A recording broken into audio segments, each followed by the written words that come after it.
So my friends at Groundworks said, hey, Mike Rowe, how would you like to do a truly authentic advertising campaign? And I said, how authentic? And they said, really authentic. And I said, okay, how about this? How about we go back to my hometown of Baltimore, Maryland? You take me to crawl spaces, we waterproof a basement, we shoot it as honestly as we can. No second takes, no scripts, none of that stuff. They said, okay. I said, really? They said, yeah. So here we are.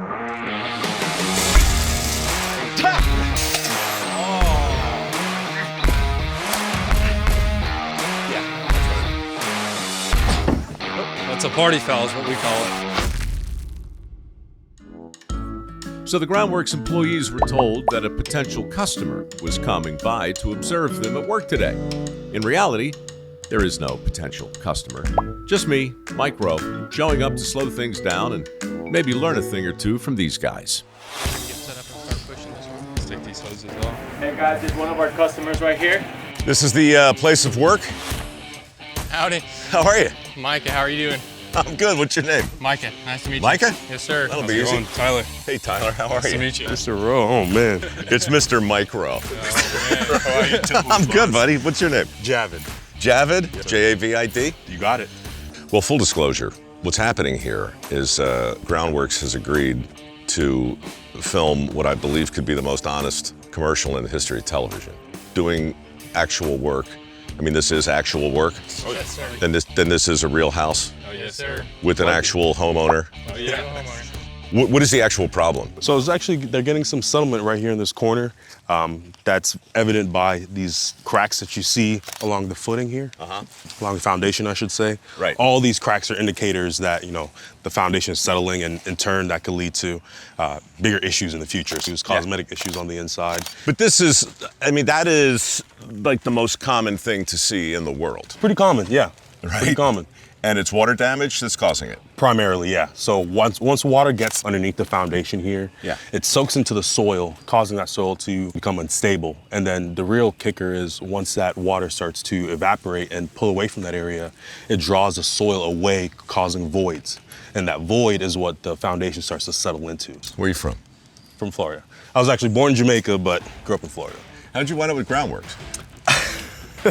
Funny story, I was actually, I was living in Ohio, working at a dog food factory. I actually heard about this job from my sister, or not my sister, my wife's brother, down in Tallahassee, and ended up, you know, hiring me on the spot. So we moved down a couple months later. And you're digging it, literally? Literally, all the time. Gotta love it. All right, good. I should slip into something less comfortable and make myself Yeah, useful. we'll get you some PPE. Checking back in now with Micah and the crew as we wait for my steel-toed boots to arrive from Red Wing, which is fine. I may just jump in with my tennis shoes if they'll let me. What can I do to assist? Anything? This is the sleeve and starter. That's what we need to get started. Great.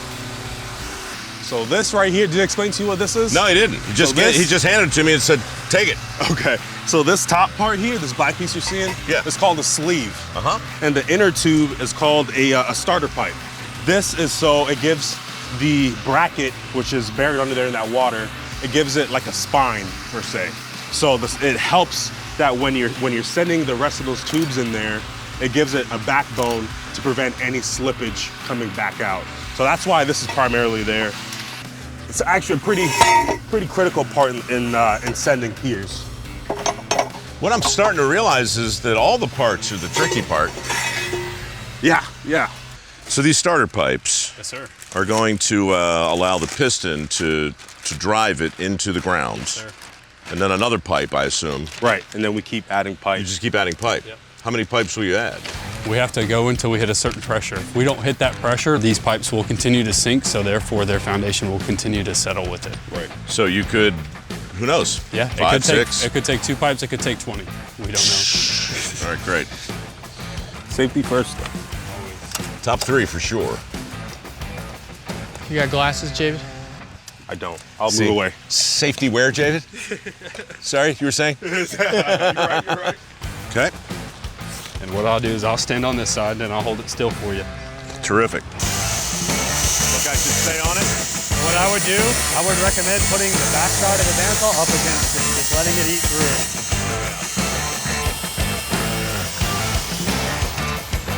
Oh, that's a party foul is what we call it. Rookie mistake right there, that was. I will say that's not the worst cut I've ever seen on one. Huh, did you hear that? It's not the worst he's ever seen.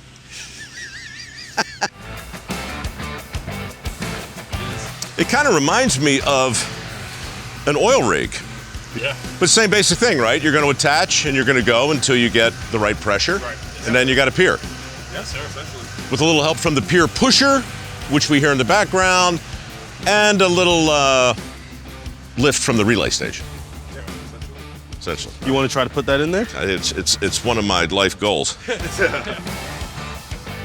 How do I know what I'm aiming at? So the hole's right in the middle. You kind of got a feel for it. Yep, got it. And how far down? Just push it till it stops. All right. Okay, and then the sleeve is gonna go around that, right over the top. Right. Can I drop it? Yeah, you can drop it. I might be hole adjacent, but I feel like I'm in there. Oh, you should be in there with it that low. Yeah. All right. Oh, crap. No, you're good. You're good. Am I? Yeah. Full disclosure, I thought they were messing with me, man. I thought, they said, come out and we'll just let you hang out with the crew and do whatever. And I'm like, they're not gonna let me get under the house. They're not gonna let me, actually. Nobody ever lets me do that kind of thing. Nobody ever lets you do anything? No, but if you want to show your people, honestly, what goes on, then you kind of have to do it like this. And what went on today is I didn't have any boots, but now I do. Yeah, we definitely don't want anybody getting hurt. Well, I'm super interested in how you guys are gonna continue to expand and grow. I mean, were you there in Virginia Beach? Back in 2023, I was invited to speak at the Groundworks kickoff event. Welcome to the 2023 Groundworks Kickoff. I was blown away by the organization and by their decision to make their employees owners. I just thought I was going to be talking to a group of employees, but I showed up a little earlier, and I now understand I'm addressing a room full of owners. My God. Anyway, I liked what I saw. So here I am, slipping into some steel-toed work boots, ready to follow instructions. How did that feel? That was amazing. Groundworks definitely didn't have to do something like that for us, but Mr. Malone and his team decided that we were worth it, and he understands the value, and the more value we can bring in this company, the more value I can bring myself and my family. Let's dig a hole. All right. Back in the day, I did 350 dirty jobs, and I got bossed around by the best of the best. How deep does this thing go? You have a good start right now. What I would do if I were you, stand on one of the sides and start taking out up here. Yeah, it's all coming back to me. I don't want to be the bearer of bad news. Don't yourself. We could always switch But out. you are taking a little too long, so I think we're going to get over here and try to push that other one. Look, I don't want to say this the wrong way, but thank you. yeah. Hey, and by the way, man, how many movies have we seen? Big dramatic moment where somebody goes out back to dig a grave. Oh, yeah. And 2 minutes later, there is a perfect 6-foot rectangle. Oh, yeah, it's nothing like the movies out here. How'd you do that? Yeah, right? I was honored to start your hole, and I'll let you finish. Definitely. Right behind you. Oh, thank you. This would be the piston. You want to try to pick it up? Yeah. How heavy can this be? It's not crazy. I'll grab this end. Now we're talking. Yep. And just watch your step. Right. Look at that. There you go. And then, as always, safety first. And this just prevents the piston from Flying out kicking out. Yeah, exactly. and cutting us in two. Yeah. Go ahead. Ooh, with your hand down there, huh? Yeah, you just gotta hold it. Make sure your hand is clear away, obviously from the gap there. Yeah. You're good to go. Yep. So how deep a hole did you dig for the pipe with just a starter, I So guess? essentially, you're digging the hole to be able to get to the bottom of the foundation, which is called the footing. Right. Undermining it, meaning move all the dirt that's underneath it. That way you can get the bracket. So that's the bracket. The way I explain it to my customers is it's kind of like a chair for your foundation. So you slide that in there, foundation just sits on that. And then from there, we send all the pipe. All right, go ahead. Now we're gonna Send that all the way. Nice.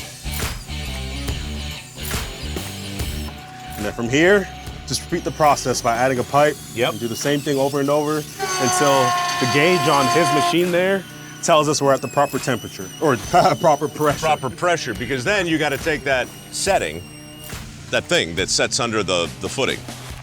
The bracket? The bracket. Yeah. Right, so that goes on the last pipe that goes in?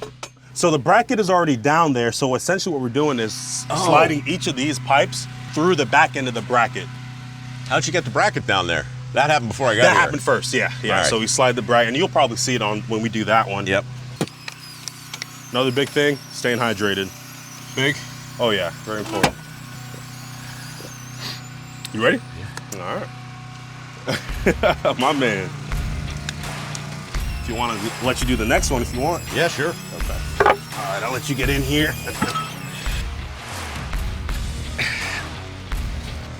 All right, so this guy, this way? Yes, sir. Pull it a little bit more to you. Yeah. All right, go down a little bit. Hold on. Should it be in the pipe or Yeah, just right on the edge? yeah, you want to end the pipe. Yeah, back Go up below. a little. All right, hold it there. That looks good. So now what I need you to do is pull this towards you.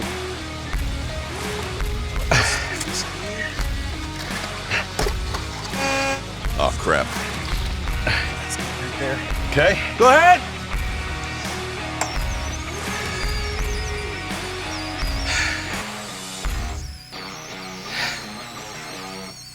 So are you normally on a 2-man or a 3-man crew? Typically 3-man. 3-man. Because you wouldn't want to do this alone. No, it's way too dangerous to do alone. Too many things could go wrong. Well, it's impossible because you need somebody back there. How did he get the plumb job? He's just turning a knob. That's just. Well, he gets the to dream dig job. a lot of that, so he gets the easy work for now. When do you start taking pressure checks? Or is that happening all the time? So he's already looking at it there, so he'll be able to tell us when we're at pressure. It's on that gauge right there at the front. What's the pressure now? It's only at 1,000. When you push it, it's 1,000. Okay. You got some more to go. So now, before that pipe, we gotta send that one the rest of the way with the sending tube. That side down. Yep. Yeah. Sorry, my safety glasses are so fogged up I can't. You can't see? Can't see. Yeah, it's tough. I think it's close. Good. Go down! Yep. Yeah. Good. It looks a little crooked, but doesn't matter. That's okay. No. Now, if I were a betting guy, I'd say there's another pipe going to go in there.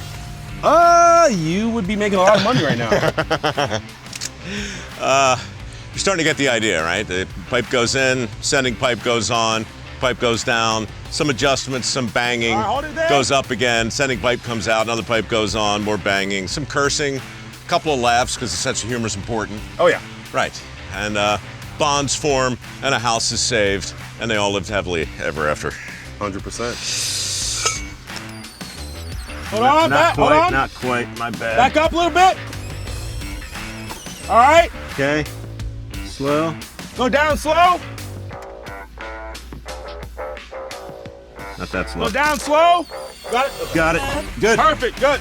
Go ahead.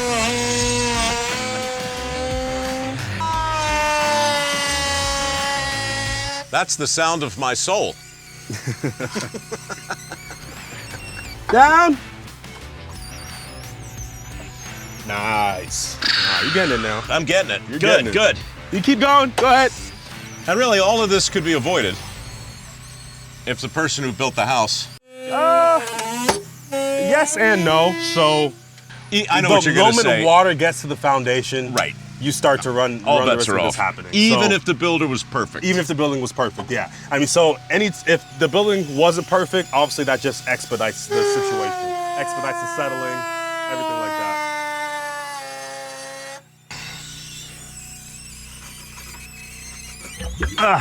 So it's fair to say that a house is only as sturdy as the foundation upon which it's built.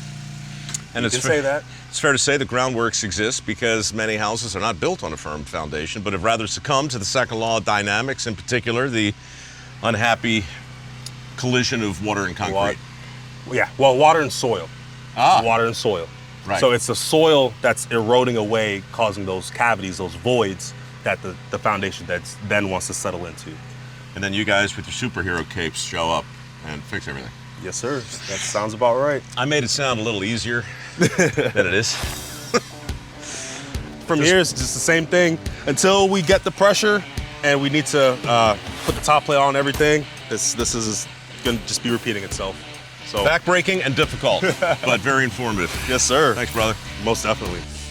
All right, guys, good luck. Yes, sir. Thank you. I'll be back, probably. So we got a similar situation going on in this room back here. It's an addition to the home that was unfortunately installed very improperly, poorly.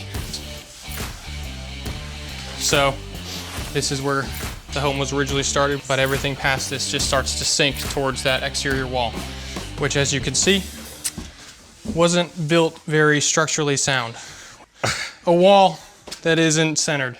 So, I mean, that's just shoddy. yeah. I mean, what do you make of that? Like, how many homes do you think?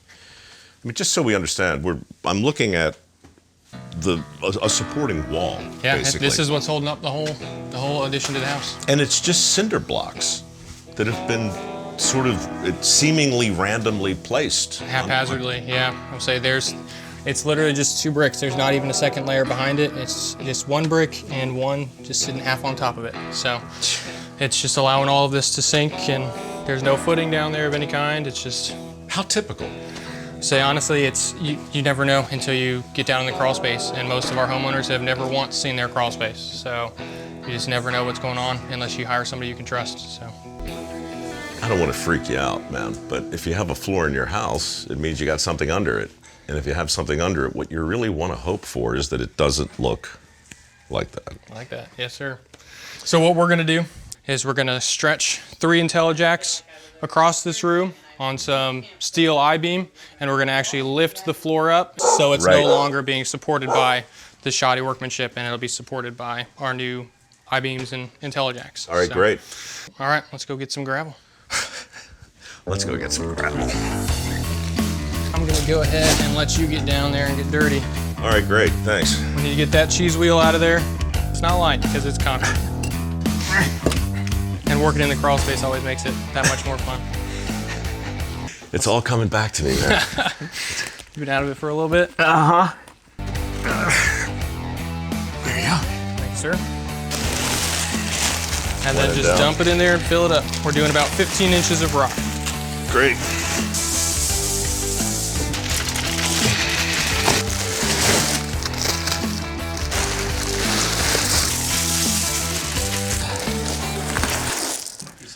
I can't even cut a bag open.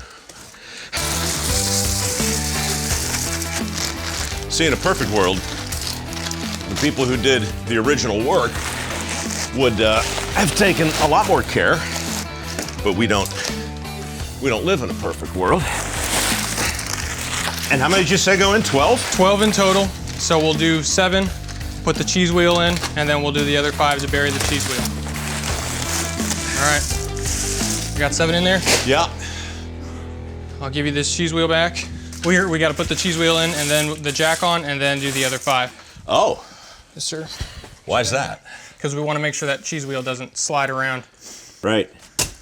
So all we've got left is we've got the lifting assembly and the jack itself. These are the jacks. That's what we've got right here. So Awesome. it's the 3 parts. We've got our bottom plate, we have the lifting assembly, Yep. and then we've got the top plate, which attaches to the I-beam.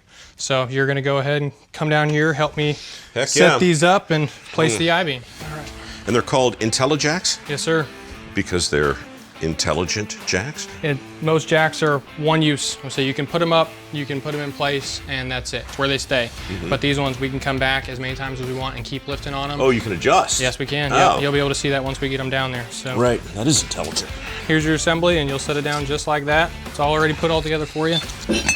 Get them all set in place. Genius. Got it.